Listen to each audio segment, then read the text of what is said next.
नमस्कार विद्यार्थियों, हमने 1857 की क्रांति पढ़ी और हमने आगे ये देखा कि किस तरीके से राजनीतिक रूप से कुछ संस्थाओं का गठन होता है भारत में।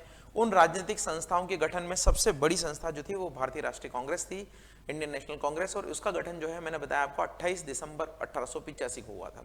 इस 28 दिसंबर 1885 के गठन में एक दो चीजें हैं जो मैं आपको बता देता हूँ। सबसे पहले एक तो ये फैक्ट्स क्या है कि यहाँ पर इसकी स्थापना जो है एओ ह्यूम नाम के 11 ऑक्टेवियन ह्यूम नाम के एक व्यक्ति के द्वारा की गई थी, एओ ह्यूम के द्वारा। तो ये कहा गया कि ये जो है अंग्रेजों के द्वारा ही षड्यंत्र करके स्थापित किया गया है। इस कांग्रेस की स्थापना में लाला लाजपत, देखिए फैक्ट्स तो मैं आपको बता ही दूंगा, थोड़ी चीजें मैं कंसिडर कर लेता हूँ। विपिन चंद पाल की विपिन चंद की बहुत अच्छी किताब है 1857 का स्वतंत्रता संग्राम का। तो 1857 भारत का स्वतंत्रता संग्राम नाम से उनकी एक बुक है। उसमें क्या चीजें लिखी गई है कि उसमें लिखा गया है कि लाला लाजपत राय ने एक्चुअली ये दिया था कि ये सेफ्टी वॉल्व है। सेफ्टी वॉल्व समझते हैं आप? बहुत ज्यादा प्रेशर हो तो उधर से निकल जाए। कुकर में भी होता है, कुकर में होता है ना, वो हैंडल के नीचे होता है ताकि दूसरी जगह होगा तो उड़ेगा तो कहीं आपके लग न जाए, इसलिए हैंडल के नीचे होता है। सेफ्टी वॉल्व का मतलब है कि बहुत ज्यादा प्रेशर बने ना तो वहां से निकल जाए वो प्रेशर। उसी तरीके से भारतीयों का प्रेशर 1857 में अंग्रेजों के ऊपर निकला था। अंग्रेज ये नहीं चाहते थे कि 1857 के बाद में कोई ऐसा प्रेशर बने, अगर कोई लोग जो है असंतुष्ट हो तो सीधा अंग्रेजी राज पर हमला करे, वो उनको बोलने के लिए कुछ मंच दे दिया जाए। तो ये सेफ्टी वॉल्व का सिद्धांत जो है दिया था लाला लाजपत राय ने। लाला लाजपत राय ने बोला था कि ये एक्चुअली जो है ये अंग्रेज अधिकारी ने जो कांग्रेस की स्थापना की है वो एक राजनीतिक मंच लोगों को प्रदान कर रहा है और कुछ नहीं है, साल में 3 दिन का त्योहार है, आते जाते हैं मीटिंगें करते हैं और कुछ नहीं, ये ऐसा भी बोला गया। दूसरा, एक गोपाल कृष्ण गोखले थे। गोपाल कृष्ण गोखले ने क्या बोला? गोपाल कृष्ण गोखले जो महात्मा गांधी के राजनीतिक गुरु भी थे, तो गोपाल कृष्ण गोखले ने बोला था कि ये एक्चुअली तड़ित चालक थ्योरी दी थी उन्होंने। तड़ित चालक का मतलब आप समझते होंगे, जो लाइटनिंग होती है, लाइटनिंग रोड लगाई जाती है घरों पे ताकि सीधा बिजली गिरे तो ध्वस्त ना हो घर या फिर नुकसान ना हो। तो तड़ित चालक थ्योरी का मतलब ये था, इनका कहना था कि नहीं नहीं सेफ्टी वॉल्व नहीं है, एक्चुअली ये एओ ह्यूम तो कांग्रेस के लिए तड़ित चालक का काम किया, क्योंकि एक अंग्रेज अधिकारी ही आईएएस था, है ना, आईसीएस उस समय चलता था, आईएएस की बजाय आईसीएस, इंडियन सिविल सर्विसेज। तो आईसीएस अधिकारी अगर कांग्रेस की स्थापना कर रहा है तो अंग्रेज उस पर क्रैकडाउन नहीं कर पाएंगे, अंग्रेज उसको जो है खत्म नहीं कर पाएंगे, अंग्रेज उसका शोषण नहीं कर पाएंगे, अंग्रेज उसको जो है टॉर्चर नहीं कर पाएंगे। तो ये एओ ह्यूम तो तड़ित चालक की तरह काम कर रहा है, बिजली गिरेगी तो उससे बचा लेगा ये। तो ये दोनों थ्योरी चलती है, सही क्या है पता नहीं, लेकिन एक इतिहासकार ने बहुत सही कहा है कि हो सकता है कि लाला लाजपत राय के अकॉर्डिंग एओ ह्यूम जो है भारत के लिए सेफ्टी वॉल्व बना रहे थे, तो कांग्रेसियों ने भी एओ ह्यूम को तड़ित चालक की तरह यूज किया। तो ये कांग्रेस से रिलेटेड कुछ एक फ्रिंज थ्योरी थी, तो मैंने आपको बता दी। बाय द वे, कांग्रेस की स्थापना जो है 28 दिसंबर 1885 को बम्बई के तेजपाल गोकुल दास तेजपाल संस्कृत महाविद्यालय में हुई। 72 प्रतिनिधियों ने भाग लिया था। एलन ऑक्टेवियन ह्यूम उसके महासचिव बने थे और डब्ल्यूसी बनर्जी, ब्रह्मेश सुंदर बनर्जी जो है उसके पहले अध्यक्ष बने थे। तो ये सारी चीजें हैं। कांग्रेस की स्थापना से रिलेटेड बहुत ज्यादा फैक्चुअल जो चीजें पूछी जाती है, उसके अध्यक्ष पूछे जाते हैं, तो मैं सारी चीजें आपके लिए लिख कर लेके आ गया हूँ, उसमें बार बार बताने का कुछ मतलब नहीं है, वो आप समझ ही जाएंगे। थ्योरी मैंने आपको बता दी है, ये मैंने आपको बोल दिया है, गोकुल दास तेजपाल संस्कृत विद्यालय बता दिया, 72 प्रतिनिधि है, स्थापना मैंने बता दिया, अध्यक्ष मैंने बता दिया, वॉइस राय उस समय कौन थे? लॉर्ड डफरिन है। ये कभी आपका पूछ लिया जाए तो ध्यान रखिएगा, है ना। लाला लाजपत राय ने सेफ्टी वॉल्व का सिद्धांत दिया, मैंने बता दिया आपको। इनकी किताब यंग इंडिया, तो यंग इंडिया किताब लाला लाजपत राय की, ध्यान रख लीजिएगा। सर जेम्स आउटरम, ये कॉन्स्पिरेसी ऑफ हिंदू स्पेशली मुस्लिम, ये एक्चुअली यहाँ पर गलती से आ गया है। ये 1857 की क्रांति के बारे में जेम्स आउटरम ने बोला था, ध्यान रखिएगा, ये इसके बारे में नहीं है। ये 1857 की क्रांति के बारे में मैंने अलग अलग मत बताए थे ना आपको, वो है ये जेम्स आउटरम। तो दिल्ली में अभी भी ये भाई साहब के नाम पे आउटरम लेन वगैरह है, वहां पर बनी हुई, अंग्रेजों की मानसिकता से हम मुक्त नहीं हुए अभी भी। तो आउटरम ने क्या बोला था? हिंदू और स्पेशली मुस्लिमों की कॉन्स्पिरेसी थी, ये मुस्लिमों ने ज्यादा कॉन्स्पिरेसी की थी। गोपाल कृष्ण गोखले तड़ित चालक का थ्योरी दिया, ये मैंने आपको बता दिया। तो सारे फैक्ट्स मैंने आपको बता दिए हैं, ये 1857 की क्रांति वाले हिस्से में लिख लीजिएगा। अब इसके अध्यक्ष हैं, तो अध्यक्छ कौन कौन है देखिए, ये कई सारे अध्यक्ष मैंने लिख दिए हैं, तो इंग्लिश में लिखा है लेकिन हालांकि नाम ही है। तो दादा भाई नौरोजी, दादा भाई का मतलब दादा भाई नौरोजी 1886 में अध्यक्ष बने। पहले कौन थे? डब्ल्यूसी बनर्जी। तो पहले 5 तो याद करने ही करने हैं। सेशन कहां पर हुआ? कोलकाता में। तो पहला कहां पर हुआ? मुंबई में। दूसरा कहां पर हुआ? कोलकाता में। तीसरा जो है 1897 बदरुद्दीन तैयब जी। बदरुद्दीन तैयब जी पहले मुस्लिम प्रेसिडेंट थे। बदरुद्दीन तैयब जी पहले तो डब्ल्यू सी बनर्जी बने, फिर दादा भाई नौरोजी बने, फिर बदरुद्दीन तैयब जी बने। और ये सम्मेलन कहाँ पर हुआ था? मद्रास में। तो पहले मुंबई में हुआ, तो ध्यान रखिएगा ऐसे, पहले जो है ये भारत का नक्शा है तो पहले मुंबई में हुआ, फिर कोलकाता में हुआ, फिर मद्रास में हुआ, फिर कहाँ पर होगा? वापस इलाहाबाद में होगा। तो ऐसे इस तरीके से स्टार बना लीजिएगा, है ना, याद रहेगा आपको, ऐसे ऐसे ऐसे। तो जॉर्ज यूले अध्यक्ष बने थे। जॉर्ज यूले जो है पहले यूरोपियन अध्यक्ष थे। जॉर्ज यूले जो है फर्स्ट यूरोपियन अध्यक्ष थे 1888 में। 1889 में विलियम वेडरमन ये अध्यक्ष बने। तो देखिए ये अंग्रेज अधिकारी अध्यक्ष बन रहे, तो सेफ्टी वॉल्व होना हो, तड़ी चालक तो है ही। ये मुंबई में हुआ था वापस, तो चौथा पांचवा वापस मुंबई में हुआ था। ऐसे बन जाएगा, है ना, ऐसा 8 लिख दीजिएगा यहाँ से। तो मुंबई में, फिर कोलकाता में, फिर मद्रास में, फिर इलाहाबाद में, और फिर मुंबई में।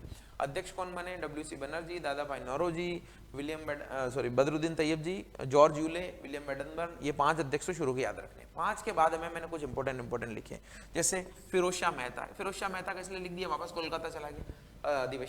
अधिवेशन मतलब हर साल एक मीटिंग होती थी इनकी, वार्षिक अधिवेशन है, यहाँ पर लिखा भी मैंने। तो फिरोज शाह मेहता एक बड़े लीडर थे। एक्चुअली फिरोज शाह मेहता जो है वो उदारवादी नेता थे, उनका नाम आता है, इसलिए मैंने लिखा है। 1905 में गोपाल कृष्ण गोखले बने, राजनीतिक गुरु कहलाते गांधी जी के। तो बनारस में हुआ था, कृष्ण से याद रख लीजिएगा, बनारस में हुआ था इनका।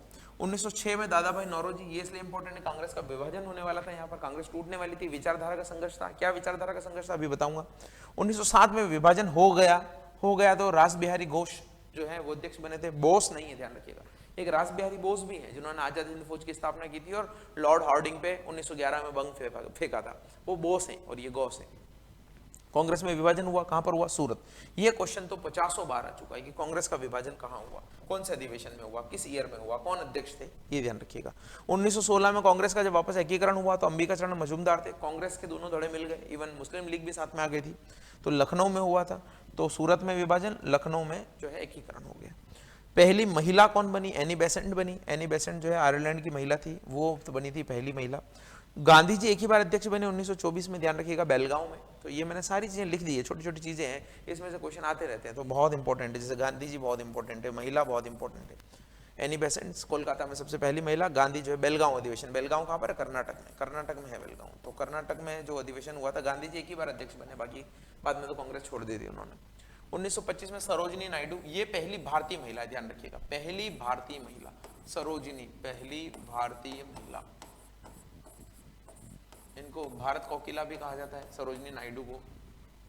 तो ये जो है ध्यान रखिएगा, कानपुर में अधिवेशन हुआ था और पहली भारतीय महिला, एनी बेसेंट तो भारतीय थी नहीं, तो पहली भारतीय महिला 1925 में।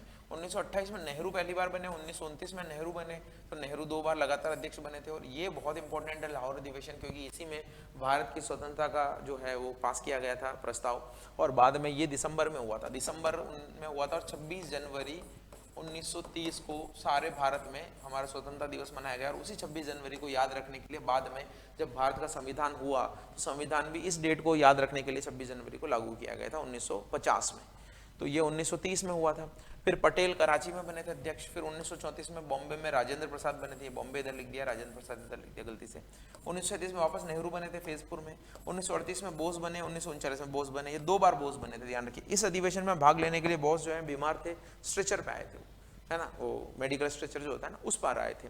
और बोस ने यहाँ पर त्यागपत्र भी दे दिया था। एक्चुअली गांधी खफा थे, बोस चाहते थे कि हम जो है संघर्ष के तरीके बदलें, थोड़ा एग्रेसिव मोड में जाएं, हथियारों के बल पर क्रांति कर लें, ये सारे तरीके थे उनके, लेकिन गांधी जी उससे सहमत नहीं थे।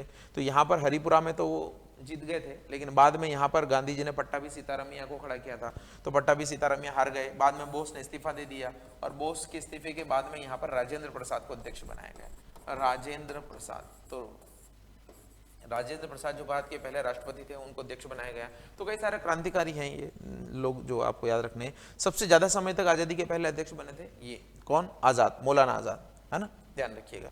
रामगढ़ झारखंड में अधिवेशन हुआ था, और रामगढ़ झारखंड में जो अधिवेशन हुआ था उसमें मौलाना आजाद बने थे। और बाद में भारत का जो भारत छोड़ो आंदोलन चल गया था, भारत छोड़ो आंदोलन में कई सारे नेताओं की गिरफ्तारी कर ली गई, कांग्रेस का अधिवेशन नहीं हो पाया, तो आजाद ही अध्यक्ष बने रहे, तो 6 साल तक अध्यक्ष बने रहे। 1947 में जब भारत आजाद हुआ, जेबी कृपलानी थे। 1948 में जो पहला स्वतंत्र हुआ भारत, तो स्वतंत्रता के बाद में पट्टाभी सीतारामैया थे। तो ये सारे ऑलमोस्ट सारे मैंने कवर कर लिए। आपको 2 पेज में सब याद रखने हैं, सब देखना है, और धीरे धीरे जो है मैं इनको रिवाइज भी करवाता रहूँगा। रिवाइज मतलब पढ़ाते समय जब मैं आपको बताऊंगा कि असहयोग आंदोलन चल रहा है तो कौन अध्यक्ष होंगे, गांधी जी आ गए तो गांधी जी के बारे में फिर बता दूंगा मैं, इस तरीके से ध्यान रखिएगा।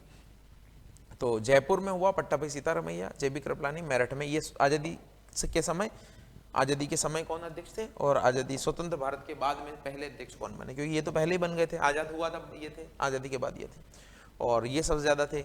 बोस 2 बार बने, नेहरू, ये सारा मैंने बता दिया आपको, ठीक है। चलिए आगे बढ़ते हैं। तो अब आप देखिए कांग्रेस के बारे में जब हम बात कर रहे हैं तो कांग्रेस जो आंदोलन लेके आई, राजनीतिक आंदोलन, तो उस राजनीतिक आंदोलन को 3 भागों में आप बांट सकते हैं। इस राजनीतिक आंदोलन को आप 3 भागों में बांट सकते हैं। सबसे पहला जो है उदारवादी चरण है, उदारवादी चरण। अभी आपको बताएंगे उदारवादी क्या होता है, लिबरल बोलते हैं इनको। ये चला 1885 से 1905 तक। फिर चला उग्रवादी। अब ये उग्रवादी वो मत समझिएगा ना, ये उग्रवादी वो उग्रवादी नहीं, इनको एक्सट्रीमिस्ट बोलते हैं। तो ये चला 1905 से 1919 तक, और बाद में गांधी युग आ गया। गांधी युग का मतलब गांधी जी के द्वारा कई सारे आंदोलन चलाएगा, 1919 से 1947 मान लीजिए। हालांकि इसके बीच में एक धारा और निकलती है, लेकिन वो कांग्रेस से संबंधित नहीं है। कांग्रेस से संबंधित नहीं है यानी क्रांतिकारियों को हम भूल नहीं सकते, क्रांतिकारियों के बलिदान को हम भूल नहीं सकते। तो क्रांतिकारी आंदोलन भी था, और वो क्रांतिकारी आंदोलन जो है 2 फेज में चला था। पहला फेज तो 1909 से चला, 1909 क्या उससे भी पहले था हालांकि, लेकिन फिर भी 1909 से 1915 का पहला फेज है। इसको मैं 1900 से ले लेता हूँ, क्योंकि बाल गंगाधर तिलक जो है बहुत पहले हो गए थे। अभिनव भारत के बारे में बात करेंगे, वीडी सावरकर के बारे में बात करेंगे, तो 1909 से ये पहला फेज है। और दूसरा फेज जो है महात्मा गांधी का जब आंदोलन फेल हुआ 1922, जो असहयोग आंदोलन था, 1922 से 1931 या 32 ले लीजिए आप, ये यहाँ पर ये 2 चरणों में मैं आपको क्रांतिकारी आंदोलन के बारे में बताऊंगा, जिसमें आप यहाँ पर कई सारे रास बिहारी बोस है ना, सचिन सान्याल, उनके बारे में जानेंगे। वीडी सावरकर, बाल गंगाधर तिलक ने कई सारी जो है मदद की है। कई सारी जगह बम विस्फोट करके अंग्रेजी अधिकारियों को हत्या कर दी गई। बाद में इसमें आएंगे आपके काकोरी षड्यंत्र केस, राम प्रसाद बिस्मिल, भगत सिंह, सुखदेव, राजगुरु, चंद्रशेखर आजाद है ना, मास्टर जो मास्टर उनका नाम मुझे एग्जैक्ट याद नहीं आ रहा, वेस्ट बंगाल के जो थे, उन्होंने जो है उन पर एक मूवी बनी, खेले हम जी जान से, तो मास्टर सूर्यदेव या सूर्यकांत कुछ नाम है उनका, मुझे याद नहीं आ रहा। तो बंगाल में वो उन्होंने किया था, तो बंगाल है। और इसी में एक चरण और है, एक चरण क्या मैं कहूँगा, एक चैप्टर और है कि अब्रोड, विदेश में भी जो है कई सारी क्रांति के लिए चीज़ें हुई थी, जैसे मैडम भीकाजी कामा, लाला हरदयाल, तारकनाथ दास, ये सारे जो हैं America, France, SR Rana, Paris, इन्होंने भी क्रांति का झंडा विदेशों में बुलंद किया है। तो यहाँ पर मुझे शायद नाम याद आया उनका, सूर्यसेन नाम था मेरे ख्याल से, सूर्यसेन ऐसा कुछ होगा, मैं बता दूंगा आपको, मास्टर के नाम से फेमस थे। तो ये क्रांतिकारी आंदोलन भी पढ़ेंगे, ये पढ़ेंगे, बस ये सबसे पहले पढ़ते हैं। अब देखिए इनका मतलब मैं बताते जाता हूँ आपको। ये उदारवादी थे। उदारवादी क्या थे? लिबरलिस्ट क्या थे? लिबरलिस्ट ये बोलते थे कि अंग्रेज बुरे नहीं है, एक्चुअली अंग्रेज तो अच्छा ही सोचते हैं, थोड़ी ब्यूरोक्रेसी वगैरह जो है वो लागू नहीं करने देती अंग्रेजों को अच्छे कामों को। तो अगर हम प्रार्थना पत्र देंगे, थोड़ा आवेदन करेंगे, निवेदन करेंगे, थोड़ा बहुत जो है हम शिक्षा के प्रति काम करेंगे, तो अंग्रेज मान जाएंगे, कोई दिक्कत नहीं है। अंग्रेजों को तो बस आप जो है धरना प्रदर्शन थोड़ा बहुत कर सकते हैं तो कर लीजिए, नहीं तो कोई दिक्कत नहीं, अंग्रेज तो अच्छे ही है। तो ये लोग ऐसा सोचते थे। ये चाहते थे कि सुधार इस तरीके से हो कि अंग्रेजों को अगर आप अनुशंसा करते हैं, रिकमेंडेशन करते हैं, तो प्रार्थना पत्र दीजिए और वो अंग्रेज सुधार करेंगे धीरे धीरे। और काउंसिलों वगैरह में थोड़ी बहुत आपको जगह दे देंगे, तो आपको कुछ छोटा मोटा साफ सफाई, गंदगी साफ करने का अधिकार मिल जाएगा। तो इस तरीके से काम करते रहेंगे। तो ये थे उदारवादी दल। उदारवादी दल में ये जो शुरू के जितने भी नाम मैंने बताया, दादा भाई नौरोजी, फिरोज शाह मेहता, गोपाल कृष्ण गोखले, KT तेलंग है ना, WC बनर्जी, सुरेंद्रनाथ बनर्जी, ये सारे नाम जो हैं वो हैं उदारवादी नेता। एक दल आया उग्रवादी नेता, एक्सट्रीमिस्ट थे। ये बोलते थे कि नहीं, संघर्ष से हम लेंगे। संघर्ष से कैसे लेंगे? हम जो है बहिष्कार करेंगे, कांग्रेस जो है बहिष्कार करेगी अंग्रेजों का, कपड़ों की होली जलाएगी, उनके स्वदेशी को प्रमोट करेगी, भारतीय शिक्षा व्यवस्था को प्रमोट करेगी, अंग्रेजी का बहिष्कार करेगी। इस तरीके से इन्होंने क्या किया, थोड़ा संघर्ष की नीति अपनाई। और इन्होंने बोला कि इस तरीके से शासन नहीं लिया जा सकता, ये आवेदन प्रार्थना देना तो भीख मांगने के बराबर है। तो हम क्या है, संघर्ष के थ्रू हम जो है इन चीज़ों के थ्रू जो है भारत में लेके आएंगे, स्वराज लेके आएंगे। तो स्वराज की मांग करते थे, ये भी स्वराज की मांग करते थे, हालांकि ऐसा नहीं है, लेकिन ये वो स्वराज की मांग नहीं करते थे। ये बोलते थे कि अंग्रेजों के अधीन हम थोड़ा बहुत स्वतंत्रता मिल जाए। इनका स्वराज और स्ट्रांग था। बाद में तो स्वराज का मतलब ही बदल गया। बाद में स्वराज का मतलब था कि बस भारतीयों का शासन। तो ये स्वराज वर्ड भी अलग अलग तरीके से है, ठीक है। गांधी जी की तो स्ट्रेटजी पूरी अलग थी। गांधी जी तो अहिंसावादी थे। गांधी जी ने कभी भी हथियार उठाने के खिलाफ जो है चीजें की। और गांधी युग में 3 आंदोलन हम पढ़ेंगे, असहयोग आंदोलन, सविनय अवज्ञा आंदोलन और भारत छोड़ो आंदोलन, यानी कि non cooperation movement, civil disobedience movement और क्विट इंडिया मूवमेंट। 3 आंदोलन के बारे में हम पढ़ेंगे। और गांधी जी का जीवन ही खुद अपने आप में काफी सीखने समझने लायक है, तो वो हम पढ़ेंगे। हालांकि कई सारे वाद विवाद होते रहते हैं, लेकिन फिर भी एक पर्सन ने पूरे भारत को एक किया, हमारी रेस्पेक्ट उनके लिए होनी चाहिए। क्रांतिकारी आंदोलन में ये मैंने बता दिया आपको, इस तरीके से ये चीज चलेगी। क्रांतिकारी तो सोचते थे कि हम हथियारों के बल पे जो है मार ताड़ करके अंग्रेजों को खत्म करके भगा सकते हैं। तो अंग्रेजों को उस तरीके से वो करना चाहते थे। जिस तरीके से यूएसए में क्रांति हुई, इसी तरीके से क्रांति हुई थी यूएसए में भी। तो अंग्रेजों को उन्होंने इसी तरीके से सेना गठित करके विद्रोहियों की उन्होंने भगा दिया था। तो ये भी यही सोचते होंगे। तो ये चीज़ें हैं। तो अब हम जो है सबसे पहले यहाँ से शुरुआत कर रहे हैं, और यही हमारा जो है एक तरीके से मॉडर्न इंडिया बचा है जो हमें पढ़ना है। हालांकि ये काफ़ी सारा पोर्शन ऐसा नहीं है, 1-2 क्लास में नहीं होगा। तो मैं कोशिश करूँगा इसको बहुत अच्छे तरीके से समझाने की, क्योंकि यही जो है इंपॉर्टेंट है। मॉडर्न इंडिया से काफ़ी सारे क्वेश्चन आते हैं। आप देख भी रहे होंगे कि मैं मॉडर्न इंडिया में थोड़ा ज़्यादा अभी इंटरेस्ट ले रहा हूँ, क्योंकि यहाँ से सबसे ज़्यादा क्वेश्चन आते हैं। हालांकि मैंने आपको एंशिएंट भी काफ़ी अच्छे से फैक्चुअल के साथ बताया था, मिडेवल भी बताया था, उसमें कई सारी चीज़ें हैं। आप ये फाइल जो है नोट करके रखिएगा, उससे क्वेश्चन आपके बैठ जाएंगे। सबसे पहले उदारवादी चरण चलते हैं। तो उदारवादी चरण मैंने आपको बता दिया है। उदारवादी चरण मैंने आपको बताया कि उदारवादी नेता कौन से, बहुत सारे नाम लिखे हैं, आप जो है याद कर लीजिएगा करना चाहें तो। फिरोज शाह मेहता मैंने बताया, गोपाल कृष्ण गोखले मैंने बताया। एक ये मदन मोहन मालवीय का नाम याद रखिएगा। मदन मोहन मालवीय को कई बार जो है माना जाता है उग्रवादी, लेकिन उदारवादी नेता थे। लाला लाजपत राय जो है वो उग्रवादी नेता थे, ठीक है। रास बिहारी बोस, दादा रास बिहारी घोष, बोस नहीं, घोष, जो 1907 में सूरत अधिवेशन में थे। दादा भाई नौरोजी, सुरेंद्रनाथ बनर्जी, रमेश चंद्र दत्त, वीर राघवाचारी, एमजी रानाडे, आनंद मोहन बोस, ये सारे जो हैं उदारवादी नेता थे। ये क्या करते थे, ब्रिटिश शासन के अंदर औपनिवेशिक स्वराज चाहते थे। औपनिवेशिक स्वराज का मतलब भारत अंग्रेजों को उपनिवेश बना रहे, कॉलोनी बने रहे, लेकिन उस कॉलोनी बने रहने के साथ में कुछ हमें राइट्स मिल जाएं, साफ सफाई के इस तरीके से राइट्स मिल जाएं। साफ सफाई का मतलब मेरा ये कहना है कि दुष्ट काम जो है, शिक्षा आप करिए, सफाई आप करिए, चीज़ें आप करिए, कानून हम बनाएंगे, कोई स्वराज है क्या? नहीं है। इनका विश्वास था कि ब्रिटिश शासन को अंदर से सुधारा जा सकता है, तो हम जो है क्या करेंगे, राजनीति में थोड़ा चले जाएंगे तो हमें अधिकार मिल जाएंगे। प्रार्थना पत्र दीजिए, स्मरण दीजिए, प्रतिवेदन दीजिए। प्रमुख मांगे इनकी क्या थी, काउंसिल्स बनाई जाए, निचले लेवल पर जो है काउंसिल का गठन किया जाए, जिसमें भारतीयों को दिया जाए, अधिकार दिया जाए भारतीयों को। एक तरीके से स्थानीय सरकार का बात कर रहे हैं। भारतीयों की नियुक्ति हो सेना में भारतीयों को बढ़ाया जाए, सेना का व्यय कम हो ताकि दूसरे पर खर्च किया जा सके। स्वतंत्रता की मांग इन्होंने कभी नहीं की। उपलब्धि क्या थी, ये धन के निष्कासन का सिद्धांत प्रतिपादन किया। और 1892 का एक एक्ट आया था, उस 1892 के एक्ट में भारतीयों का भागीदारी जो है सरकार में बड़ी थी। बस ये इनकी उपलब्धियां हैं। धन का निष्कासन तो एक्चुअली दादा भाई नौरोजी ने किया था।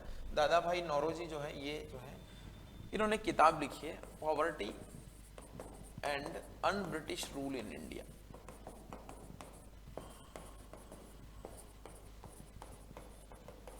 Poverty and un British rule in India. तो ये जो किताब इन्होंने लिखी है, poverty and un British rule in India, ये किताब दादा भाई नौरोजी की है। इसी में इन्होंने धन के निष्कासन का सिद्धांत बताया था कि किस तरीके से भारत से धन निष्कासन जा रहा है। क्योंकि भारत में जितने भी कर्मचारी अधिकारी थे, उन सब की तनख्वाह भारत से जाती थी। वो खर्च कहाँ करते थे, वो जाके ब्रिटेन में जाके खर्च करते थे। जॉन सुलिवन नाम के एक ब्रिटिश इतिहासकार है, उन्होंने लिखा है कि भारतीय में जो हमारी व्यवस्था है वो इस तरीके से काम करती कि गंगा यमुना के किनारों से स्पंज की तरह काम करती है। स्पंज की तरह कैसे, गंगा यमुना के किनारों से सारा पानी लेकर टेम्स के वहां पर उड़ेल देती है। टेम्स की वहां पर कैसे उड़ेल देती है, एक वो नहीं होता पानी सोखने का बना होता है, जिसके थ्रू आप बहुत सारा पानी कोई भी धोने वगैरह में काम आता है। स्पंज की तरह वहां से सारा पानी सोखती है और हमारे यहाँ पर लाकर स्टेम्स के किनारे डाल देती है। तो ये धन निष्कासन का सिद्धांत दादा भाई नौरोजी ने एक्चुअली प्रतिपादित किया था। तो ये थे उदारवादी नेता। उदारवादी नेताओं की बहुत ज्यादा कुछ उपलब्धि थी नहीं। उदारवादी नेताओं के टाइम पर तो एक जो चीज थी वो थी बंगाल का विभाजन। लॉर्ड कर्जन बड़ा फेमस है, कुख्यात है। बंगाल का विभाजन उन्होंने किया था। तो बंगाल के विभाजन के टाइम उदारवादी नेता पिक्चर में आए थे, लेकिन उसके बाद में ये चीजें जो है गड़बड़ होना शुरू हो गई। क्या गड़बड़ होना शुरू हो गई, देखिए पहले मैं आपको बताता हूँ उग्रवादियों के बारे में। तो उग्रवादी नेता कौन कौन थे इनके बारे में मैं बताता हूँ, फिर मैं बंगाल विभाजन के बारे में थोड़ी बात कर लूंगा। उदारवादियों के बाद में उग्रवादी नेता है। तो ये बंगाल विभाजन के कारण ही चर्चा में आए थे। बंगाल विभाजन की स्ट्रेटजी को लेकर किस तरीके से आंदोलन किया जाए, इसका फैलाव पूरे भारत में हो या ना हो, उसके ऊपर साथ ही इनके विचारों में मतभेद थे कि किस तरीके से शासन को पाना है, हमें आंदोलन करना है, बहिष्कार करना है, स्वदेशी अपनाना है। तो ये बोलते थे उग्रवादी और ये बोलते थे नहीं प्रार्थना दो, ये करो वो करो। तो इनके विचारों में भी मतभेद था। तो उग्रवादी चरण जो है 1905 से चालू होता है। उग्रवादियों में सबसे इंपॉर्टेंट नाम जो आपने सुना होगा वो है लाल बाल पाल। लाल बाल पाल यानी विपिन चंद्र पाल, वीसी पाल, लाल बाल और पाल, लाल बाल पाल। तो विपिन चंद्र पाल, बाल गंगाधर तिलक और लाला लाजपत राय, ये लाल बाल पाल जो है, तीन लोग जो है बड़े फेमस थे। एक और इंपॉर्टेंट नाम इनमें अरविंद घोष का। तो अरविंद घोष जो है बड़े इंपॉर्टेंट थे और इन्होंने जो है बढ़ चढ़कर भाग लिया बंगाल विभाजन के टाइम पर। तो इनके बारे में कुछ डिटेल है, देखिए क्या है, ये मैंने लिख दिया है यहाँ पर। They want struggle institute of prayers, ये स्ट्रगल चाहते थे, संघर्ष चाहते थे, बजाय किसके, प्रार्थना नहीं करना है, संघर्ष करना है। प्रार्थना करना तो भीख मांगने के समान, ठीक है। स्वदेशी यानी भारतीय हो, शिक्षा भारतीय हो, उद्योग धंधे भारतीय हो, सामान भारतीय हो, भारतीय चीजें अपनाई जाए, विदेशियों का बहिष्कार किया जाए, कपड़े जला दो, दूसरी चीजें जला दो, दूसरी शिक्षा व्यवस्था खत्म कर दो, नेशनल स्कूल्स बनाओ, फैक्ट्रियां भारतीय हो, उद्योग भारतीय, दूसरों का बहिष्कार करिए। राष्ट्रीय शिक्षा के द्वारा ये क्या करना चाहते थे, संघर्ष करना चाहते थे। ब्रिटिश शासन का अंत करके स्वराज स्थापित करना चाहते थे, स्वराज चाहते थे, वो नहीं चाहते थे। मुख्य नेता लाल बाल पाल, अरविंद घोष, ये मैंने आपको बता दिया। अब देखिए हम बात करते हैं बंगाल विभाजन की। तो बंगाल विभाजन जो है एक बड़ा टर्निंग पॉइंट है भारत की राजनीति में, उसके बारे में हम बात करते हैं। बंगाल विभाजन, बंगाल विभाजन लॉर्ड कर्जन के द्वारा किया गया। लॉर्ड कर्जन का मतलब उस समय बंगाल विभाजन किया गया था, तब भारत के वॉयसराय जो थे वो लॉर्ड कर्जन थे। बंगाल विभाजन क्यों है, क्योंकि यहाँ से राजनीतिक चेतना एक अलग मोड़ ले लेती है। राजनीतिक चेतना जो है बहुत अच्छी तरीके से जागृत होती है भारतीयों की। क्या होता है इसमें, बंगाल एक बहुत बड़ा सूबा था उस समय, आपको पता है, अभी वेस्ट बंगाल जिसको हम कहते हैं, उस समय बांग्लादेश का भी भाग था, क्योंकि बांग्लादेश तो अल्टीमेटली पाकिस्तान बना बाद में और पाकिस्तान से बांग्लादेश बना, तो भारत का हिस्सा था। तो उस समय चिटगांव, मिदनापुर, कलकत्ता, ये सारे जो है बांग्लादेश के पार्ट हुआ करते थे या बंगाल के पार्ट हुआ करते थे। और क्रांतिकारी गतिविधियों का एक बड़ा केंद्र बनकर उभर रहा था बंगाल।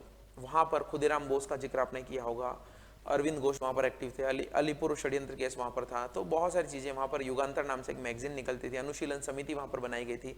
तो बहुत सारी संस्थाओं के कारण बंगाल चर्चा में था। तो अंग्रेज चाहते थे कि बंगाल को विभाजित कर दिया जाए और बंगाल में क्या, फुट डालो शासन करो की नीति अपनाई जाए। तो कैसे, बंगाल में दो तरीके से फुट डालो शासन करो की नीति अपनाई गई। वहां पर क्या था, वहां पर एक तो भाषा के आधार पर, जैसे ये बंगाल है, तो इन्होंने इस तरीके से विभाजन किया कि एक तरफ तो जो है बंगाली भाषा वाले हो जाए, एक तरफ हिंदी भाषा वाले हो जाए।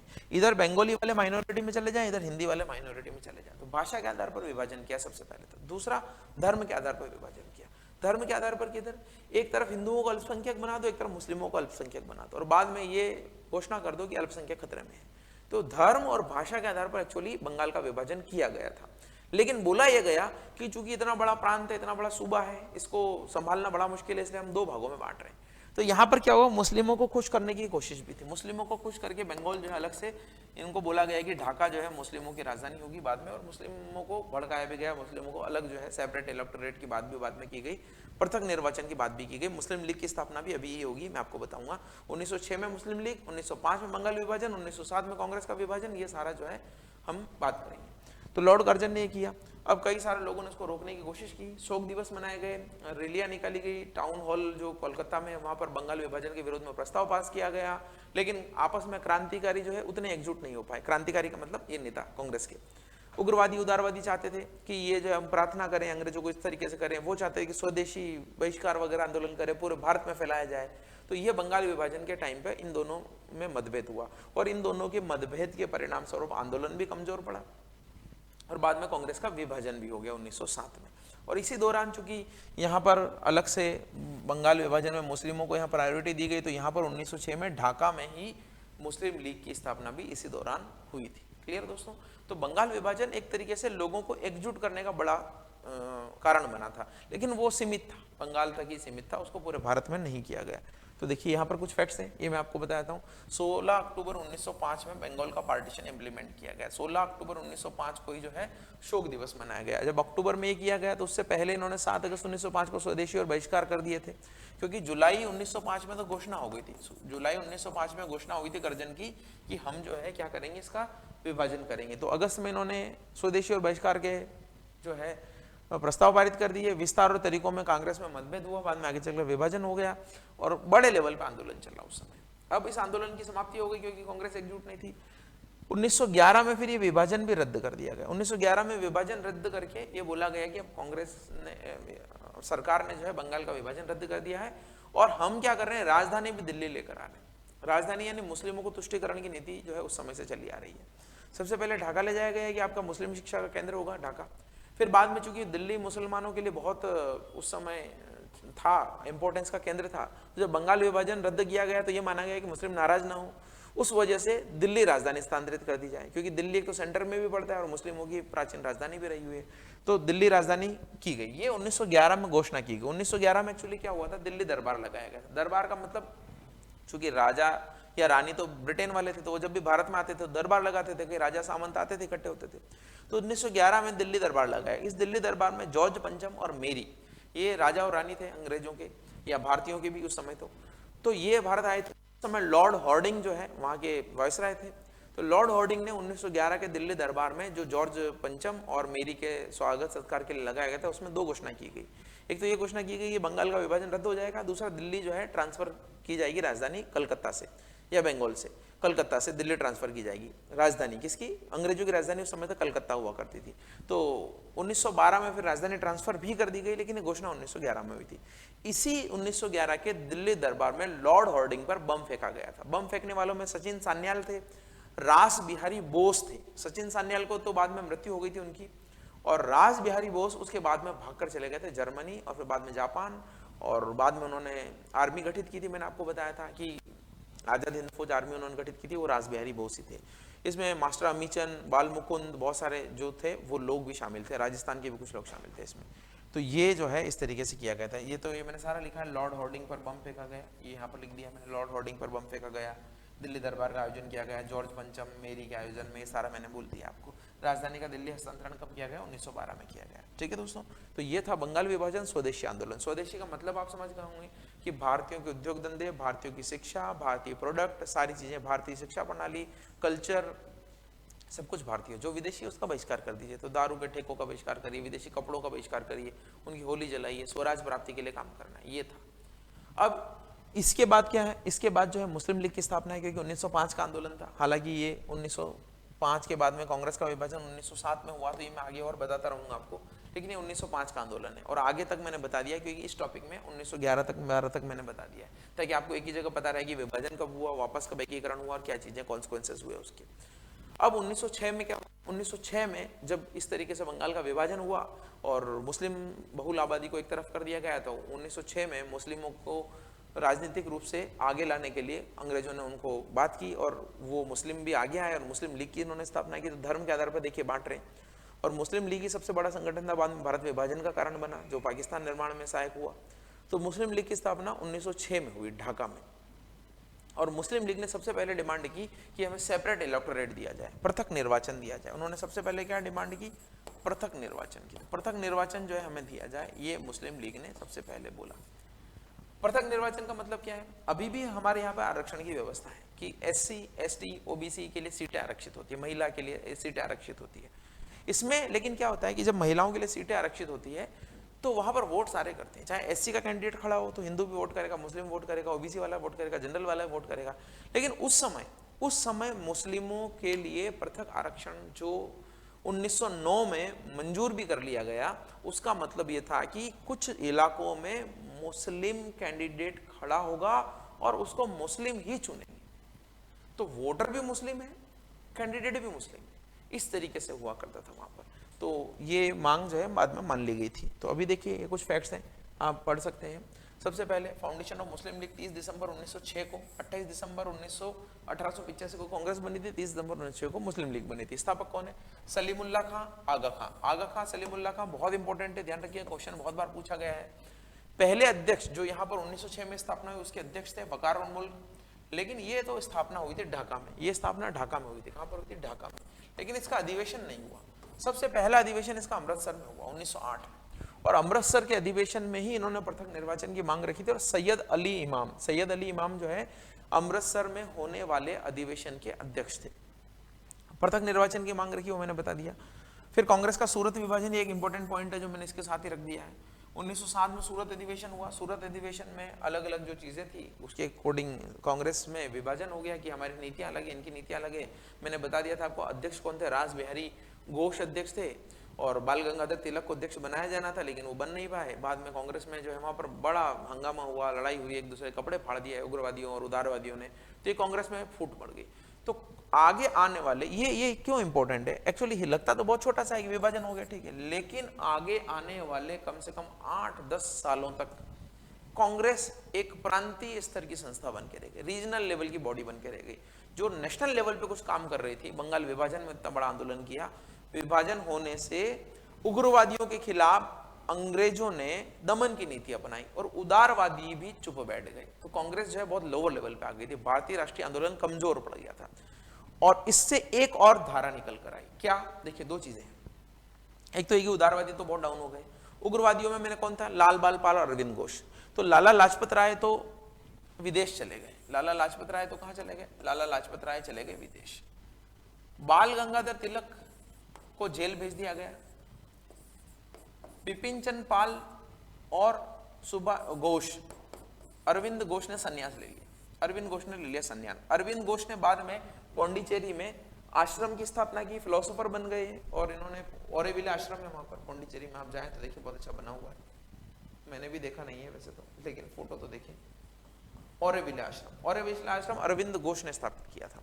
तो ये सारे चौकड़ी टूट गई है ना। उदारवादियों को तो उन्होंने कुछ नहीं किया, उदारवादी वैसे भी डाउन हो गए, उग्रवादियों पर उन्होंने क्रैकडाउन किया, जेल भेज दिया गया, कई लोगों ने मारपीट कर की थी, तो संन्यास वगैरह भी ले लिया। ऐसा बोला जाता है अरविंद घोष के खिलाफ कि अरविंद घोष ने बाद में संन्यास लिया था इस तरीके से। तो ये चीजें हो गई। अब जब ये लोग फेल हो गए तो यहां पर क्या चीजें हुई कि उग्र क्रांतिकारी लोग आए कि भाई ये उदारवादी भी बेकार है, और ये जो अपने आप को एक्सट्रीमिस्ट बोलते हैं, उग्रवादी बोलते हैं, वो भी बेकार है। अब क्रांति होगी, और क्रांति होगी हथियारों के बल पर। तो उस समय क्रांतिकारी दौर भी आता है, और उस क्रांतिकारी दौर में कई सारी घटनाएं होती है जिसको हमें जानना जरूरी है। उसी क्रांतिकारी दौर के बाद में जो है महात्मा गांधी के बारे में हम पढ़ेंगे। तो क्रांति का फर्स्ट फेज हम पढ़ेंगे। उदारवादी पढ़ लिए, उग्रवादी पढ़ लिए, महात्मा गांधी का फेज 1919 से चालू होता है। उससे पहले क्रांति का एक दौर आता है, उस क्रांति के दौर के बारे में पढ़ेंगे, क्योंकि इनकी असफलताओं के कारण जो है वो उन युवा लोगों को जो कि जिनका खून उबलता था भारत को आजाद कराने के लिए, उनको संभाल नहीं पाए ये लोग, इनके तरीके फेल हो गए, इसलिए क्रांति की शुरुआत हुई। तो क्रांति के बारे में पढ़ेंगे। ये दादा भाई नौरोजी की किताब है जो मैंने अभी थोड़ी देर पहले ही बता दी थी, poverty and British rule in India. Ramesh Chandra Dutta की किताब है economic history of British India. तो ये आर्थिक रूप से भारत का कैसे शोषण किया गया उसके लिए किताबें लिखी गई थी। तो सूरत विभाजन के कॉन्सिक्वेंसेस मैंने आपको बता दिए हैं। अब हम बात करेंगे क्रांति के बारे में कि किस तरीके से भारत में क्रांति की शुरुआत होती है, जिसमें हथियारों के बल पर लोगों ने कोशिश की कि चीजें हो। उससे पहले बस मैं एक चीज का जिक्र करना चाहूंगा आपको कि ये जो मुस्लिम लीग ने पृथक निर्वाचन की मांग की थी, तो ये पृथक निर्वाचन की मांग जो 1909 के सुधारों के द्वारा मान ली गई। अब ये सुधार कौन से होते हैं? तो हर साल भारत में, हर साल मतलब कुछ कुछ सालों में भारत में सुधार होते रहते थे, जिनको हम इस तरीके से अधिनियम बोलते थे। भारत परिषद अधिनियम 1909, इसको मार्ले मिंटो रिफॉर्म्स भी बोलते हैं, ध्यान रखिएगा, क्योंकि मार्ले और मिंटो, मार्ले भारत सचिव थे और मिंटो जो है उस समय वायसराय थे। तो भारत सचिव, भारत का प्रमुख अधिकारी जो ब्रिटेन में बैठकर शासन करता था, और ब्रिटेन में बैठकर शासन करता था भारत सचिव, उसकी आज्ञा का पालन करता था वायसराय। तो ये था वायसराय और ये था भारत सचिव। भारत सचिव का पद मैंने बताया था 1857 की क्रांति के बाद जब क्वीन का शासन आया, तो क्वीन ने राजकाज देखने के लिए भारत सचिव की नियुक्ति की थी। तो ये भारत सचिव था और ये वायसराय था। इन दोनों के द्वारा जो सुधार किए गए उनको भारत शासन अधिनियम में लागू किया गया, और यही सुधार जो है 1909 में आए। तो 1909 में देखिए उग्रवादियों को हटा दिया, उदारवादी डाउन बैठ गए, और कुछ सुधार भी कर दिए गए ताकि चीजें जो है बराबर की हो जाएं, चीजों को मेंटेन करने का प्रयास किया गया। हालांकि इससे कुछ संतुष्टि हुई नहीं किसी को, लेकिन इस सुधारों में क्या क्या चीजें हैं पूरा इंग्लिश में लिखा है ना। रेलवे वाले मेरे मित्र जो है बड़ा नाराज होंगे, लेकिन मैं आपको हिंदी बता देता हूँ, इसमें कुछ खास नहीं है ऐसा। ये रिफॉर्म्स का मतलब तो सुधार होता है, ये मैंने बता दिया, पार्लियामेंट और रिफॉर्म्स। अब इसमें क्या किया गया, सबसे पहले तो member of the central legislative council increase from 16 to 16। Central legislative council में लोगों की संख्या जो है 16 से बढ़ाकर 60 कर दी। देखिए उस समय क्या था, मैं आपको बता दूं 16 से बढ़ाकर 60 क्या है।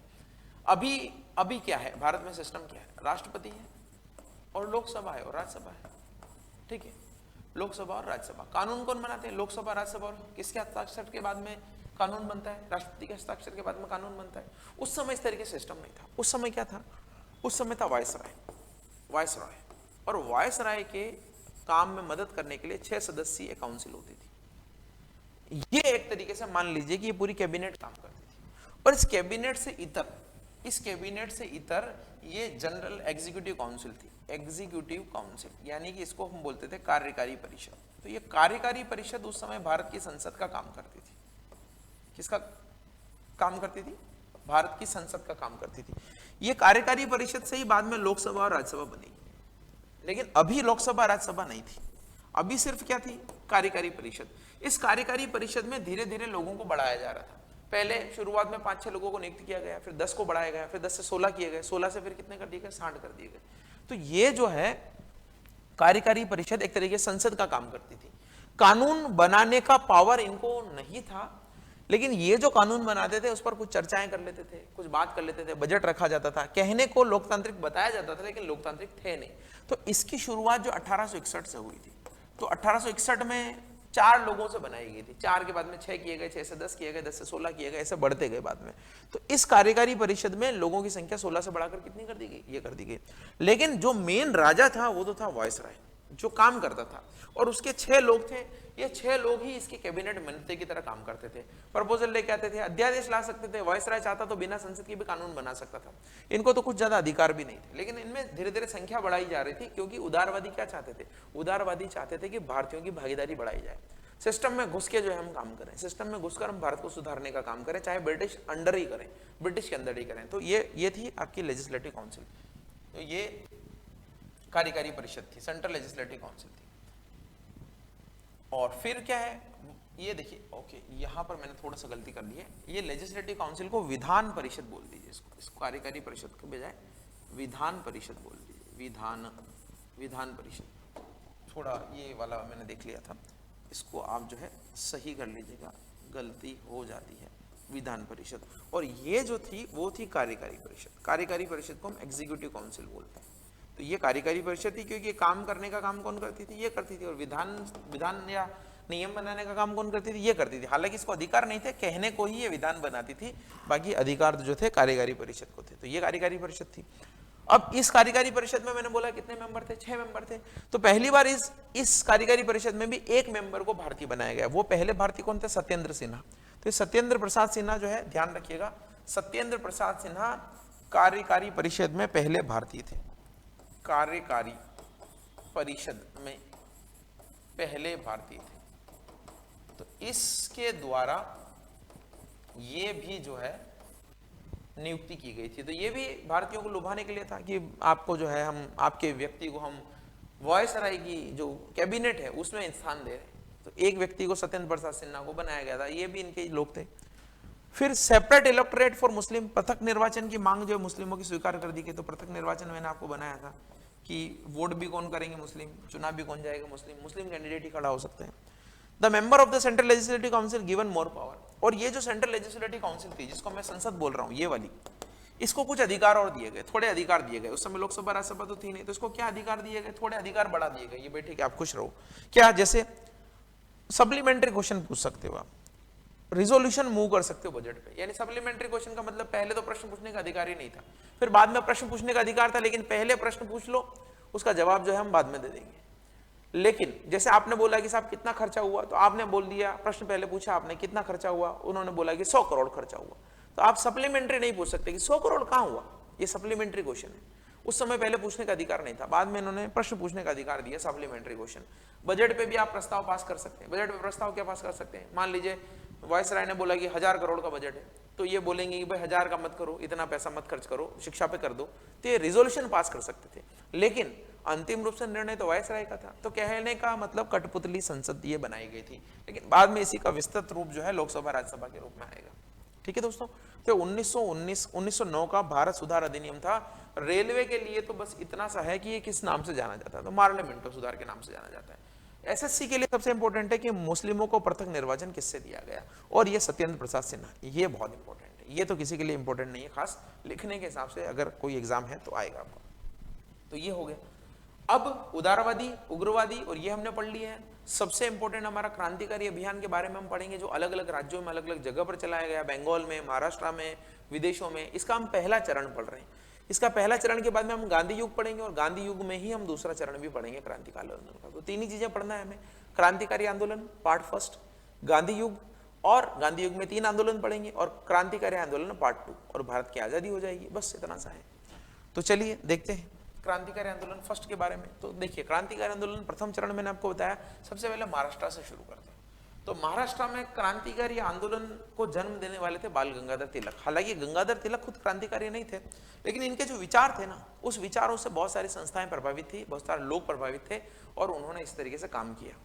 तो उसी में जो बाल गंगाधर तिलक थे, उन्होंने शिवाजी उत्सव चलाया, उन्होंने गणेश उत्सव चलाया, उन्होंने मराठा और केसरी अखबार लिखे। केसरी वो लिखते थे मराठी में, मराठा लिखते थे अंग्रेजी में। तो मराठा अखबार अंग्रेजी में, केसरी लिखते थे मराठी में। अखबार चलाए, अपने लेख लिखे, लोगों को जो है उद्वेलित किया इन्होंने। उसी के कारण एक संस्था बनी, आर्यवत समिति, और उस संस्था के चापेकर बंधु जो थे, चापेकर बंधु 2 थे, उन चापेकर बंधुओं ने पूना के प्लेग कमिश्नर की हत्या कर दी। तो उनको बाद में फांसी लगा दी गई। तो ये क्रांतिकारियों की शुरुआत थी। 1899 का इंसिडेंट है। तो यहाँ पर मैंने लिखा है आर्य बांधव समिति। इस आर्य बांधव समिति के चापेकर बंधु ने रेंड एंड एमस्ट, ये जो कमिश्नर था, और ये इसका जो है सुरक्षा गार्ड था, तो इसकी हत्या कर दी 1897 में थी, है ना, हत्या कर दी गई। ये मराठा और केसरी मैंने बता दिया। केसरी मराठी में लिखा जाता था, ध्यान रखिएगा, तो आपको याद रहेगा, क्योंकि मराठा मराठी में नहीं है, बस ये ध्यान रखिएगा। तो इन्होंने हत्या कर दी। फिर बाद में क्या हुआ, एक 1899 में तो एक्चुअली एक संस्था की स्थापना हुई थी, जिसका नाम था मित्र मेला। ये मित्र मेला क्रांतिकारी संगठन था। इस मित्र मेला को बाद में 1904 में चेंज करके क्या कर दिया गया, अभिनव भारत कर दिया गया। तो अभिनव भारत वीडी सावरकर ने स्थापित किया था। वीडी सावरकर की एक संस्था थी। अब वीडी सावरकर, विनायक दामोदर सावरकर जो थे, वो यहाँ पर अभिनव भारत की स्थापना करते, और इसी अभिनव भारत के एक सदस्य अनंत कन्हेरे के द्वारा नासिक के मजिस्ट्रेट की हत्या कर दी जाती है। और नासिक के मजिस्ट्रेट की हत्या करने के बाद में अनंत कन्हेरे को फांसी दे दी जाती है, और ये नासिक षड्यंत्र के नाम से जाना जाता है। तो देखिए, क्रांतिकारी आंदोलन में क्या होगा, पिस्तौल के दम पर आजादी चाहते हैं, बहुत बड़ी क्रांति तो कर नहीं पाते हैं, तो ये क्या करते हैं, छोटे छोटे बदनाम अधिकारियों को टारगेट करते हैं, पुलिस में खौफ फैलाते हैं, चीज़ों को इस तरीके से लोगों को जागरूक करने का काम करते हैं। यही काम इनसे हो सकता था, तो ये इन्होंने किया। तो ये विनायक दामोदर सावरकर, ये चापेकर बंधु मैंने बता दिया, अनंत कन्हेरे मैंने बता दिया, नासिक के मजिस्ट्रेट की बात करते हैं। अब यहाँ से विनायक दामोदर सावरकर बाद में जो है चले जाते हैं कहाँ पर, लंदन। और लंदन में वो श्यामजी कृष्ण जी वर्मा के साथ में जुड़ते हैं, और श्यामजी कृष्ण जी वर्मा के साथ में जो इंडिया हाउस वहाँ पर था, उस इंडिया हाउस में रुकते हैं और वहीं पर रहते हैं। बाद में एक मदन लाल ढींगरा नाम का व्यक्ति होता है, जो जुड़ा हुआ रहता है विनायक दामोदर सावरकर से, वो भी ब्रिटेन में एक व्यक्ति की हत्या करता है। तो वहां पर भी जो है इन हत्याओं का दौर चलता है। तो अभी तो महाराष्ट्र में मैंने ये बताया। फिर बात करते हैं बंगाल की। बंगाल बहुत बड़ा केंद्र था।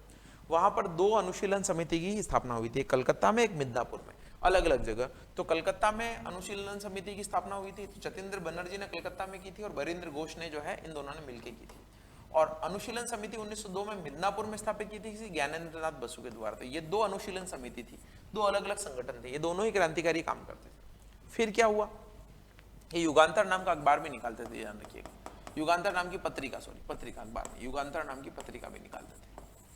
अब यहाँ पर क्या हुआ, एक व्यक्ति का नाम आता है हेमचंद्र कानूनगो। हेमचंद्र कानूनगो क्या थे, रशिया में ट्रेनिंग लेने गए कि बॉम्ब कैसे बनाया जाता है, और बाद में इन्होंने मणिक टोल्ला मिलता है, मणिक तल्ला भी मिलता है कई बार, ये ओ होता है कई बार, मणिक तल्ला, ऐसा हिंदी में तो ऐसा लिखते हैं, लेकिन आप विकिपीडिया वगैरह पढ़ेंगे तो मणिक टोल्ला बोला गया है। कलकत्ता में एक जगह मणिक टोला, यहाँ पर बॉम्ब बनाने के थोड़ा छोटा सा कारखाना लगाया इन्होंने, मतलब अवैध रूप से, गुप्त रूप से कारखाना लगाया, और इसके द्वारा बनाए गए बम को ही प्रफुल्ल चाकी और खुदीराम बोस ने यूज किया और किंग्सफोर्ड की हत्या करने का प्रयास किया। किंग्सफोर्ड एक बड़ा बदनाम मजिस्ट्रेट था उस समय, और वो कई सारे क्रांतिकारियों को सजा भी दे चुका था। तो किंग्सफोर्ड की हत्या करने का प्रयास किया, लेकिन किंग्सफोर्ड की गाड़ी पे जो बम फेंका तो दूसरे एक कैनेडी फैमिली थी, कैनेडी फैमिली की गाड़ी उड़ गई उससे, और वो जो है उसके बीवी और बच्चे मारे गए उसमें। तो ये प्रफुल्ल चाकी और खुदीराम बोस, तो प्रफुल्ल चाकी तो बड़े डर गए थे उस समय, खुद ही उन्होंने फांसी लगा ली, गोली मार ली खुद को, तो प्रफुल्ल चाकी तो मृत्यु हो गई।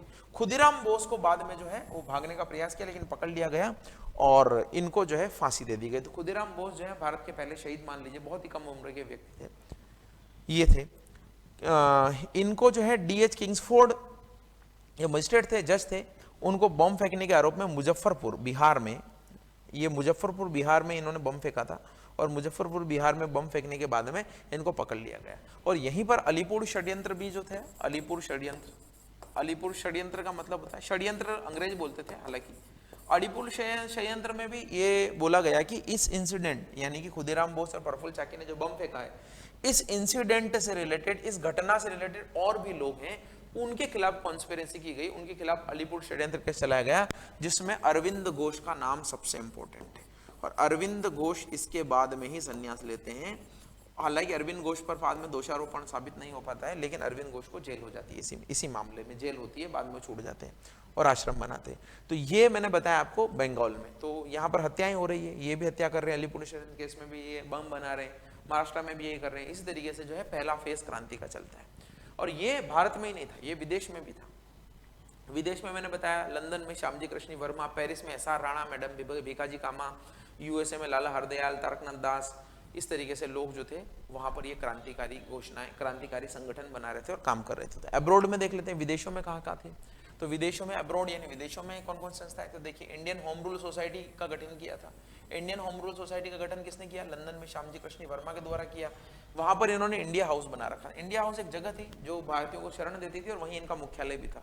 इसी इंडिया हाउस से क्रांतिकारी गतिविधियां संचालित करते थे ये। तो इंडियन सोशलिस्ट नामक अखबार भी निकालते थे, और मदन लाल ढींगरा इसी इंडिया हाउस का सदस्य था, और इसी के द्वारा जो है करजन वाइली की हत्या कर दी गई थी। करजन वाइली जो है उस समय भारत सचिव, मैंने बताया भारत सचिव, 1909 में हत्या कर दी गई थी। करजन वाइली या करजन, लॉर्ड करजन मत समझिएगा, करजन वाइली भारत सचिव के उस समय के सेक्रेटरी थे। तो करजन वाइली जा रहे थे सभा में भाग लेने के लिए, उन्होंने गोली मार दी थी इसको।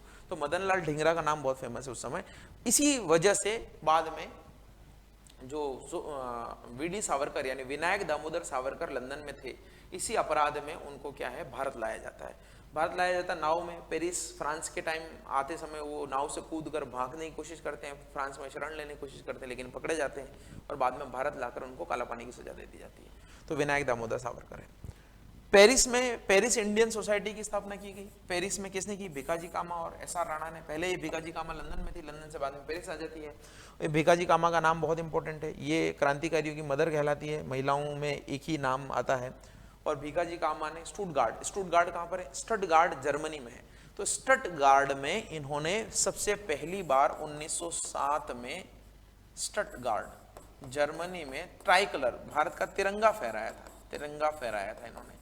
वहां पर एक सभा हो रही थी, सेकेंड सोशलिस्ट काउंसिल हो रही थी, तो 1907 में जर्मनी में तिरंगा फहराया था। ये इतना सा याद रखिएगा मैडम भीकाजी कामा के बारे में।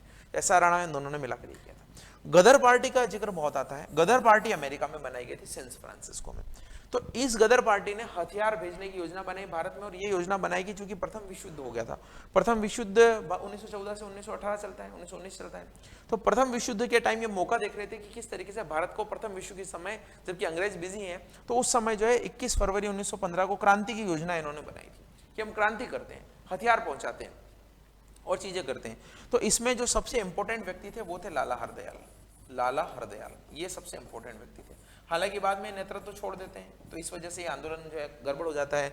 और इस क्रांति के बारे में भी अंग्रेजों को पहले ही पता लग जाता है। उस क्रांति के बारे में पता लगने के कारण जो है पहले ही उनको दबा दिया जाता है। लेकिन ये क्रांति की योजना थी, सशस्त्र क्रांति की योजना। तो लाला हरदयाल, तारकनाथ दास, भाई परमानंद, सोहन सिंह पखना, ये जो है बहुत इंपॉर्टेंट नाम है, ध्यान रखिएगा। ये उस समय पहले इन्होंने अमेरिका में किया, बाद में जर्मनी भी गए और हथियारों की व्यवस्था करने का काम किया। लेकिन लाला हरदयाल के नेतृत्व छोड़ने के कारण जो है ये क्रांति सफल नहीं हो पाई। गदर नाम की पत्रिका भी निकालते थे ये, और ये गदर पार्टी अमेरिका में बनाई है। तो अब आपका जो जो काम है वो याद रखना है कि गदर पार्टी कहाँ बनाई, ये कहाँ बना, ये कौन से व्यक्ति थे, ढींगरा के बारे में याद रखना है, ये इन नामों के बारे में याद रखना है। अगर आप कभी भी दिल्ली के लाल किले में जाएं तो म्यूजियम में जरूर देखिएगा, वहां पर इन सब के बारे में जानकारी लिखी गई, किस तरीके से गदर पार्टी है, उसके अखबार की कटिंग वगैरह सब कुछ है वहां पर। तो जरूर जाएं, इधर उधर घूमने की बजाय लाल किला जरूर जाएं वहां पर। एक घटना का जिक्र और मैं करना चाहूंगा, कामागाटामारू प्रकरण जो है। ये कामागाटामारू जो प्रकरण है ये क्या था कि एक व्यक्ति थे गुरुदित्ता सिंह, उनका नाम क्या था, गुरुदित्ता सिंह। तो मैं सारी चीजें लिख कर नहीं लेके आया, कुछ चीजें मैं आपको बता देता हूँ बस। ये इनका नाम था गुरुदित्ता सिंह। ये भाई साहब क्या थे, सिंगापुर में थे, और सिंगापुर से ये चाहते थे कि रोजगार की तलाश में जितने भी मजदूर सिंगापुर में भारतीय हैं उनको ले जाया जाए कनाडा। कनाडा ले जाकर रोजगार तलाशेंगे और काम करेंगे। तो इन्होंने एक जापानी जहाज किराए पर लिया जिसका नाम था कामागाटामारू। कामागाटामारू जो है ये सिंगापुर से लेकर 1913 में कहाँ जाते हैं, कनाडा जाते हैं, वैंकूवर। कनाडा में कहाँ पर, वैंकूवर में। उस समय ये था, ये नियम था कि कोई भी व्यक्ति ब्रिटिश साम्राज्य के दूसरे भागों में बिना अनुमति के नहीं आ सकते। कनाडा भी ब्रिटेन के अंडर में था उस समय। तो सीधा जो है वो सिर्फ और सिर्फ ब्रिटिश के वहीं से आ सकता है, दूसरी जगह से नहीं आ सकता। तो सिंगापुर तो ब्रिटिश के अधीन नहीं था, सिंगापुर से ये नहीं जा सकते। भारत से कनाडा जा सकते थे, सिंगापुर से कनाडा नहीं जा सकते थे। तो वहां पर जब जाते हैं तो इनको उतरने से मना कर दिया जाता है वैंकूवर कनाडा में, और बड़ी फोर्सफुली जो है इनको वापस लाया जाता है। 376 लोग थे उस जहाज में, और फोर्सफुली बंगाल के बजबज बंदरगाह पर इनको लाया जाता है। बजबज बंदरगाह पर लाया जाता है, लेकिन उस समय भगदड़ मच जाती है, लोगों को डर था कि अंग्रेज जो है इनके खिलाफ जुल्म करेंगे। तो 22 लोगों की गोलीबारी से हत्या हो जाती है। तो बड़ा ही एक तरीके से जलियांवाला बाग टाइप का इंसिडेंट है। हालांकि वहां तो कई लोग मारे गए थे, लेकिन असहाय निर्दोष लोगों पर अंग्रेज गोली चलाते हैं। और उस जहाज के उतरने के समय 1914 में घटना होती है जब भारत के बस में जहाज लाया जाता है। तो वहां पर उनको नौकरी नहीं मिलती। ये लोग तो इसलिए गए थे कि उस समय कोर्ट ने घोषणा की थी कि ठीक है दूसरी जगह से भी लोग आ सकते हैं। कुछ लोगों को अलाउ किया था, 30-35 लोगों को अलाउ किया था, इसलिए इनको लगा कि हमें भी अलाउ करेंगे। तो कनाडा गए जॉब के तलाश में, ये कई सारे लोग थे, वहाँ उनको उतरने नहीं दिया गया। तो वहाँ उतरने नहीं दिया गया तो भारत लाया गया, जबरन भारत ला गया, और जबरन भारत ला के उनको उतार रहे थे। तब ये घटना हो जाती है, कई लोग भगदड़ में जो है भागने की कोशिश करते हैं, और बाकी लोगों को जेलों में बंद कर दिया जाता है, सजा दे दी जाती है। और उसी समय कहा जाता है कि उसी समय कई लोगों से पता लगता है कि क्रांति की योजना भी बनाई जा रही है। तो बाद में क्रैकडाउन भी होता है। तो ये कामागाटामारू इंसिडेंट था, तो ये भी क्रांति से जुड़ा हुआ था, इसलिए मैंने यहाँ पर लिख दिया है। तो बंगाल में, महाराष्ट्र में, अब्रोड में क्या क्या चीज़ें चल रही थी, क्या बातें थी, ये मैंने आपको सारी चीज़ें बता दी है।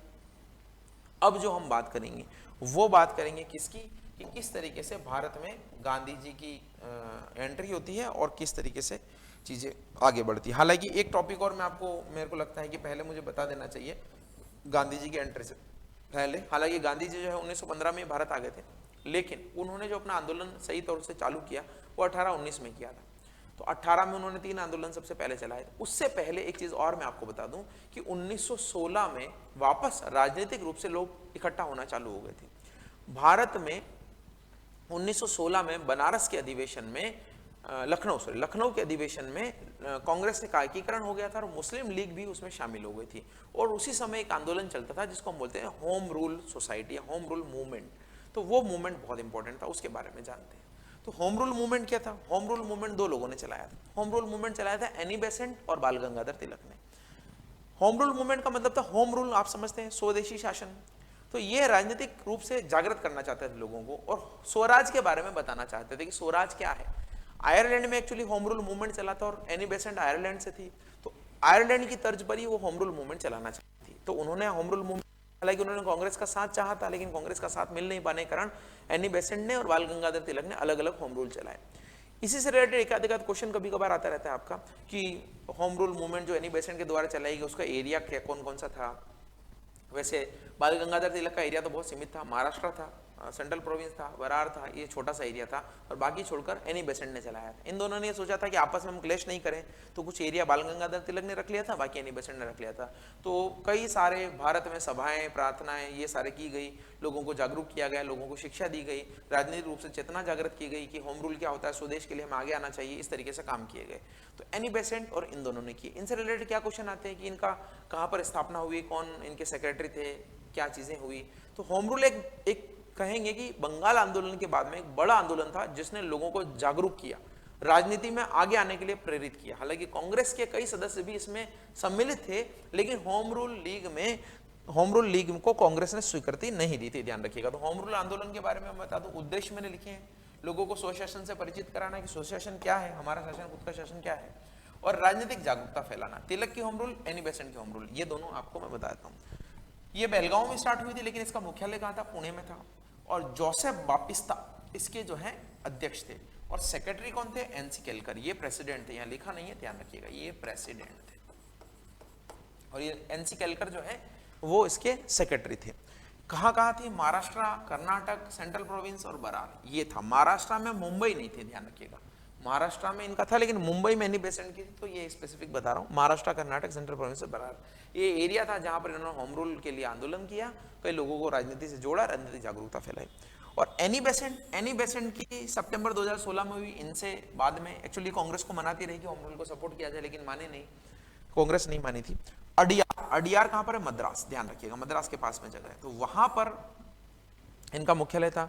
ये कई बार पूछा गया है, इसके सचिव कौन थे, तो जॉर्ज अरुंडेल इसके सचिव थे। विस्तार पूरे भारत में था, तिलक की जो लीग थी उसको छोड़कर ये पूरे भारत में था, ठीक है। तो ये दोनों होम रूल लीग जो है गंगाधर तिलक और एनी बेसेंट के द्वारा चलाई गई थी, राजनीतिक रूप से जागरूक करने के लिए भारतीयों को, होम रूल से, स्वराज से जागरूक करने के लिए। हालांकि ये स्वराज जो है ब्रिटिश अंडर में एक औपनिवेशिक स्वराज्य था, ब्रिटिश अंडर में थोड़ा ज्यादा शक्तियों के साथ में भारतीयों का खुद का अपना शासन था, आयरलैंड का। ये जो एनी बेसेंट है ना, ये आयरलैंड की महिला थी, कहाँ की थी, आयरलैंड की महिला थी, और ये भारत आई थी एक थियोसॉफिकल सोसाइटी के कारण, थियोसॉफिकल सोसाइटी। ये थियोसॉफिकल सोसाइटी क्या थी, ये कर्नल अल्कॉट और मैडम ब्लेवाट्स्की, ये दो नाम है, मैडम ब्लेवाट्स्की। ये पहले क्या था कि ये अमेरिका में एक संस्था बनाई गई थी, थियोसॉफिकल सोसाइटी। तो थियोसॉफिकल सोसाइटी क्या था, एक तरीके से सच की खोज में लोगों का एक समूह था, फिलोसॉफिकल या या कहेंगे दार्शनिक थे ये लोग, कि सच क्या है, मानवता क्या है, क्या चीजें होती है। भारतीयों की जो संस्कृति थी इनमें बड़ा इंटरेस्ट था, तो पहले ये यूएसए में संस्था स्थापित हुई थी, फिर यूएसए से संस्था ये लेकर आ गए थे कहां पर, भारत। तो भारत में थियोसॉफिकल सोसाइटी की मेंबर थी एनी बेसेंट, और थियोसॉफिकल सोसाइटी का मुख्यालय कहाँ था, ये अडियार में था, मद्रास में। तो पहले तो कर्नल अल्कॉट इसके मुखिया थे, फिर इनकी मृत्यु के बाद में मैडम ब्लेवाट्स्की बनी, और उसके बाद में थियोसॉफिकल सोसाइटी का कंट्रोल भी एनी बेसेंट के हाथ में आ जाता है। तो एनी बेसेंट जो है थियोसॉफिकल सोसाइटी से जुड़ी हुई थी। तो कभी ये क्वेश्चन भी आपका आ सकता है, बहुत शॉर्ट में बता दिया आपको। फिर लखनऊ समझौता मैंने लिखा है यहाँ पर, लखनऊ समझौता किस किस के बीच हुआ, लखनऊ समझौता हुआ कांग्रेस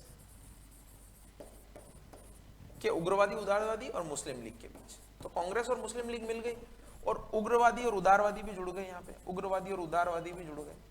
तो उग्रवादी तो इसलिए जुड़ गए क्योंकि ये कमजोर पड़ गए थे, फिरोज शाह मेहता, बाल गंगाधर तिलक, गोपाल कृष्ण गोखले, इनकी मृत्यु हो चुकी थी, और कई सारे लोग जो थे, दादा भाई नौरोजी वगैरह, वो तो सारे डाउन हो गए थे। तो ये जो उदारवादी थे ये तो कमजोर हो गए थे। अब उग्रवादियों की तरह ये जो है चाहते थे, स्वराज की मांग करना चाहते थे। हालांकि पूर्ण स्वतंत्रता अभी भी नहीं है, ध्यान रखिएगा, पूर्ण रूप से ब्रिटिश से मुक्ति अभी भी नहीं है।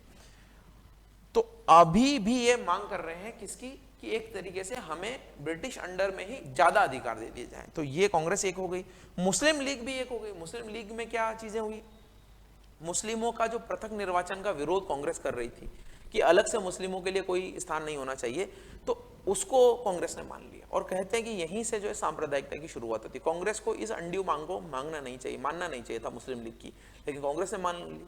इसके बदले में मुस्लिम लीग ने आश्वासन दिया कि भारतीय राष्ट्रीय आंदोलन में कांग्रेस का सहयोग करेगी कौन, मुस्लिम लीग। तो कांग्रेस ने इस वजह से माना था हालांकि।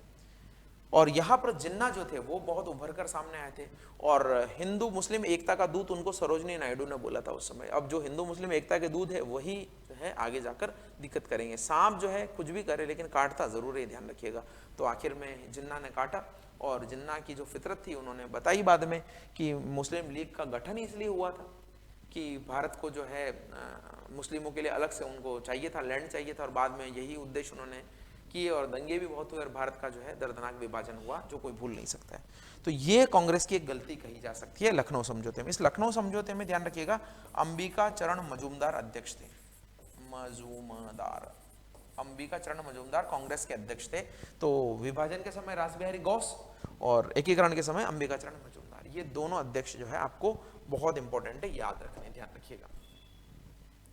ठीक है, चलिए तो यहीं तक रखते हैं आज का सेशन। आगे एक्चुअली है, लेकिन मैं अब आगे आपको बताऊंगा कि इसके बाद में जब ये राजनीतिक आंदोलन वापस आने लग गए हैं, राजनीतिक आंदोलन आने के कारण अब जो है एक सुधार और आएंगे। जिस तरीके से 1909 में सुधार आए थे, वैसे 1909 के सुधार आएंगे इन लोगों को संतुष्ट करने के लिए। लेकिन ये लोग संतुष्ट नहीं होंगे और बाद में गांधी जी का युग आएगा जिसमें उन्होंने सबसे पहला असहयोग आंदोलन छेड़ा था। तो ये 1919 के मॉन्टेग्यू चेम्सफोर्ड सुधार को पढ़ेंगे और गांधी जी के बारे में हम जानेंगे अगली क्लास में। थैंक यू सो मच, मिलते हैं अगले वीडियो में।